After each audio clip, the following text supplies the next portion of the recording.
आइए आज आपको science its uses and abuses, विज्ञान इसके यूजेज माने उपयोग, एब्यूजेज माने दुरुपयोग, उपयोग और दुरुपयोग यानी कि फायदे और नुकसान दोनों इसके बारे में बताते हैं। तो देखिए इसमें हिंट्स क्या क्या दिया है। इंट्रोडक्शन दिया है, परिचय, न्यू इन्वेंशन नए आविष्कार इसके द्वारा हुए, विज्ञान के द्वारा, इसके बारे में पढ़ना है, बताना है। फील्ड ऑफ मेडिसिन माने चिकित्सा के क्षेत्र में, मेडिसिन मतलब दवा के क्षेत्र में भी विज्ञान के द्वारा हुई है। फायदे हैं। ग्रीन रेवोल्यूशन माने हरित क्रांति लाया है। यूजेज ऑफ एटॉमिक एनर्जी, परमाणु ऊर्जा में भी इसका प्रयोग हो रहा है। और कंक्लूजन फिर निष्कर्ष इसका बता देना। चलिए देखते हैं, पहली हेडिंग है इंट्रोडक्शन। देखिए इंट्रोडक्शन में आपको लिखना है we live in an age of science, हम विज्ञान के युग में रह रहे हैं।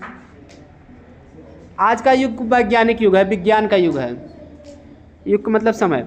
New inventions are coming up rapidly, नए नए आविष्कार जो है तेजी से आ रहे हैं। न्यू इन्वेंशंस माने नए नए आविष्कार, आर कमिंग आ रहे हैं, रैपिडली माने तेजी से आजकल नए नए आविष्कार हो रहे हैं। They have made our life more comfortable, वे हमारे जीवन को अधिक सुविधाजनक बना दिए हैं। जो आविष्कार आज हो रहे हैं जीवन को सुविधाजनक बना दिए हैं, आरामदायक बना दिए हैं। ठीक, कोई आदमी को सूचना पहुंचाना है तो मोबाइल से पहुंचा दे रहा है, गाड़ी से चला जा रहा है, ये सब विज्ञान की देन है। कंप्यूटर से काम हो जा रहा है भाई, तो ये सब विज्ञान की ही देन है। अब देखिए न्यू इन्वेंशन, नए आविष्कार के बारे में आप क्या लिखोगे, विज्ञान के द्वारा क्या क्या नए आविष्कार हुए हैं। देखो, the radio, the cinema, the television, the aeroplane and the telephone are some the new invention of last century, ये अंतिम शताब्दी के कुछ नए आविष्कार हैं। इन्वेंशन माने होता आविष्कार, सेंचुरी माने शताब्दी। दीज गिव अस, ये हमें देते हैं या प्रदान करते हैं। गिव मीन्स देने या प्रदान करना, क्या क्या प्रदान करता है ये हमें।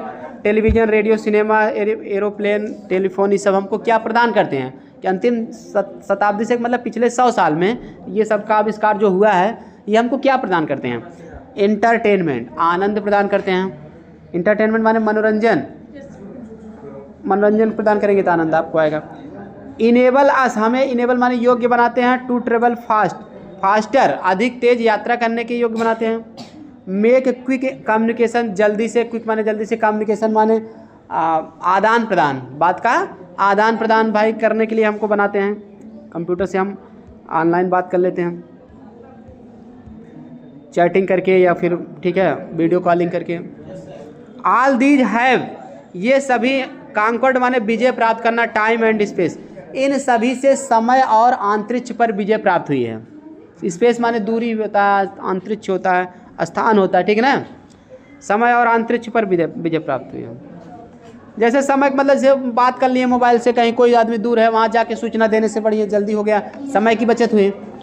और अंतरिक्ष में भी है, कोई आदमी दूर भी है, कहीं भी गया है, दूसरे स्थानों पर गया है, वहाँ भी हमको जल्दी से हमारा आदान प्रदान हो जाता है। तो चलिए, तो विज्ञान के द्वारा देखिए अंतरिक्ष पर भी विजय प्राप्त किया गया कि नहीं।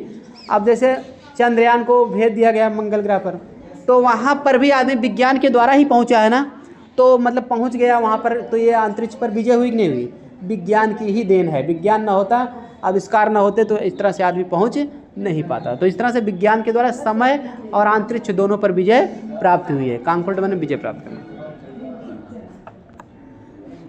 फील्ड ऑफ मेडिसिन, दवा के क्षेत्र में विज्ञान के द्वारा क्या क्या लाभ हुए हैं, कैसे कैसे हुआ है, देखो सुनो आप ध्यान से। वंडरफुल ड्रग्स माने आश्चर्यजनक, ड्रग्स माने दवाइयाँ, हैव बीन प्रिपेयर्ड, तैयार की गई हैं in the field of medicine, दवा के क्षेत्र में आश्चर्यजनक दवाइयाँ जो है, औषधियाँ तैयार की गई हैं, दवाइयाँ। अब देखिए मेनी डिजीज माने कई बीमारियाँ आर क्योर्ड बाय देम, उनके द्वारा ठीक की जाती हैं, ठीक है। The functioning of various organs, functioning माने कार्य करना, वेरियस माने विभिन्न प्रकार के, ऑर्गन्स माने अंग। इन आवर बॉडी, हमारे शरीर में, हमारे शरीर में विभिन्न प्रकार के अंगों का कार्य करना।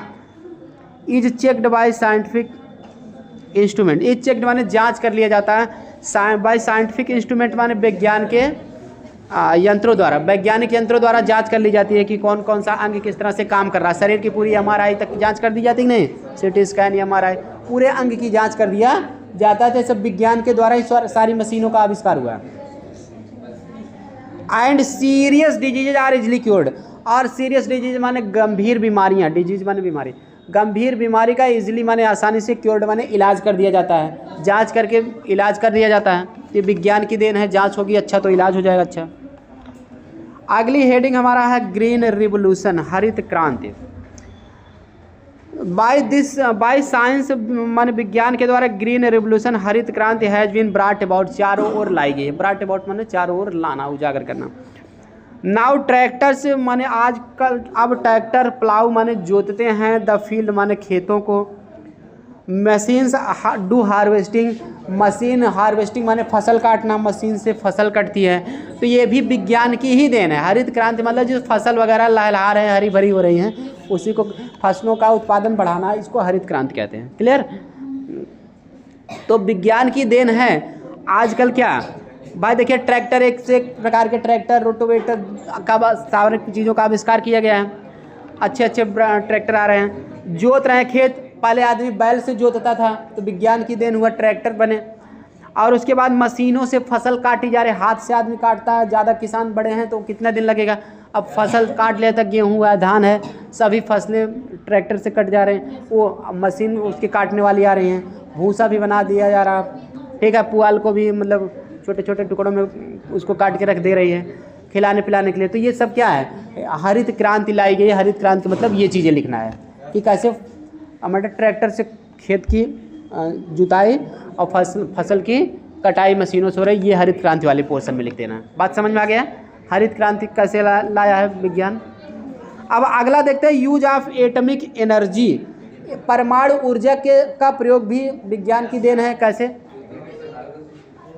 Rockets and other devices, rocket और अन्य डिवाइसेज माने साधन या युक्तियाँ, हैव इनेबल्ड माने योग्य बनाई है मैन मनुष्य को, to land on the moon, जब चंद्रमा पर उतरने के लिए रॉकेट और अन्य साधन जो है चंद्रमा पर उतरने के योग्य मनुष्य को क्या किया है, बना दिया है।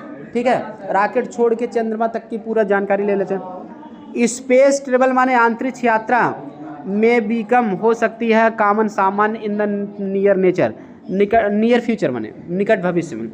निकट भविष्य में अंतरिक्ष की यात्रा भी सामान्य हो सकती है, क्योंकि अंतरिक्ष पर ही चला ही गए हैं, जैसे चंद्रयान वगैरह गया।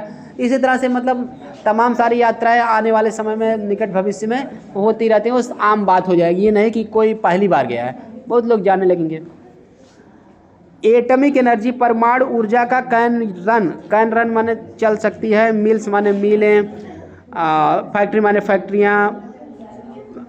परमाणु ऊर्जा से मिलें और फैक्ट्रियाँ चल सकती हैं। एंड प्रोड्यूस इलेक्ट्रिसिटी, और वे बिजली भी उत्पन्न कर सकती है। प्रोड्यूस माने पैदा करना, उत्पन्न करना, इलेक्ट्रिसिटी माने बिजली। तो इस तरह से हम देख रहे हैं परमाणु ऊर्जा से फैक्ट्रियाँ चल सकती हैं, मिलें चल सकती हैं और बिजली भी उत्पन्न की जा सकती हैं। इस तरह से एटॉमिक एनर्जी का प्रयोग क्या है, अंतरिक्ष पर यात्रा करने में ये हमारी काम करेगी। और मिलें, फैक्ट्रियाँ ये सब चल सकती हैं, बिजली का उत्पादन किया जा सकता है। ठीक, चलिए कंक्लूजन, निष्कर्ष देखते हैं पर विज्ञान से क्या निष्कर्ष निकला। द सेम माने इसी प्रकार से साइंस हैज प्रोड्यूस्ड, विज्ञान ने उत्पन्न किया है डिस्ट्रक्टिव वीपन्स माने विनाशकारी हथियार भी, लाइक एटम बम, परमाणु बम जैसे परमाणु बम जैसे। ये इसके कुछ दुरुपयोग भी आपको बताना, एब्यूज भी बताना है ना। तो निष्कर्ष में आप थोड़ा सा अच्छाई बताने के बाद थोड़ा सा इसकी बुराई भी बतिया लीजिए। तो वो निष्कर्ष निकल रहा है ना कि भाई अच्छा है लेकिन ख़राब भी है। अगर उसका हम अच्छे से प्रयोग करेंगे तो अच्छा, खराब से प्रयोग करेंगे तो खराब है। तो कैसे बताना, देखो द सेम माने वैसे ही जैसे मतलब इसका फ़ायदा है, वैसे ही science has produce destructive weapons, विज्ञान ने विनाशकारी हथियार का भी प्रयोग किया है।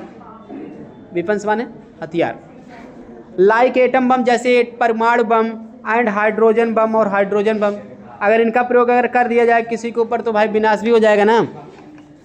द हाइवोक माने होता विध्वंस, काज्ड बाय दीज, इनके कारण इन वार्स युद्ध में वुड बी ग्रेट, महान होगा। युद्ध में इनके द्वारा जो विध्वंस होगा वो महान होगा, मतलब बहुत बड़ा होगा। अगर हाइड्रोजन बम और परमाणु बम का किसी युद्ध में प्रयोग कर दिया जाएगा तो बहुत बड़ा इसका विनाश हो जाएगा। ठीक है ना। कभी आप इतिहास में पढ़े होंगे हिरोशिमा नागासाकी इन सभी में परमाणु बम का प्रयोग किया गया, तो वहाँ बहुत दिन तक बच्चे भी अंग भंग पैदा हो रहे हैं, मतलब उनका शरीर के अंग गड़बड़ हो रहे हैं, कहीं तमाम सारी समस्या, उसका इतना असर होता है, जहाँ गिराया जाता है उसके दूर तक भी उसका प्रभाव पड़ता है, बहुत दिनों तक पड़ता है, ठीक ना। तो इस तरह से ये क्या है, विनाशकारी भी हुआ, जहाँ फायदे हैं तो नुकसान भी हैं। It is in the hands of man, यह मनुष्य के हाथ में है, टू यूज साइंस, कि विज्ञान का वह प्रयोग करे, फॉर कंस्ट्रक्टिव पर्पज, ठीक है। कंस्ट्रक्टिव माने निर्माणकारी, पर्पज माने उद्देश्य से, आर डिस्ट्रक्टिव वंस, डिस्ट्रक्टिव माने विनाश अथवा विनाशकारी उद्देश्य से, यानी यह मनुष्य के ऊपर निर्भर करता है कि वह उसका प्रयोग निर्माणकारी उद्देश्य से प्रयोग करे या विध्वंसकारी उद्देश्य से प्रयोग करे। Science has made the impossible possible, विज्ञान ने इम्पॉसिबल और असंभव को भी पॉसिबल माने संभव, असंभव को भी संभव बना दिया है विज्ञान ने। तो इस तरह से हम निष्कर्ष में यही बताएंगे कि इसके अच्छे भी है बुराई भी है, अच्छा इसे यूज करेंगे तो अच्छा, बुराई से तो बुरा है। तो आई होप आपको विज्ञान के बारे में निबंध लिखने के लिए आएगा तो आप लोग लिख सकते हो, ठीक है। अब मिलते हैं नेक्स्ट निबंध में, इसके बाद आपको अगला निबंध बताया जाएगा।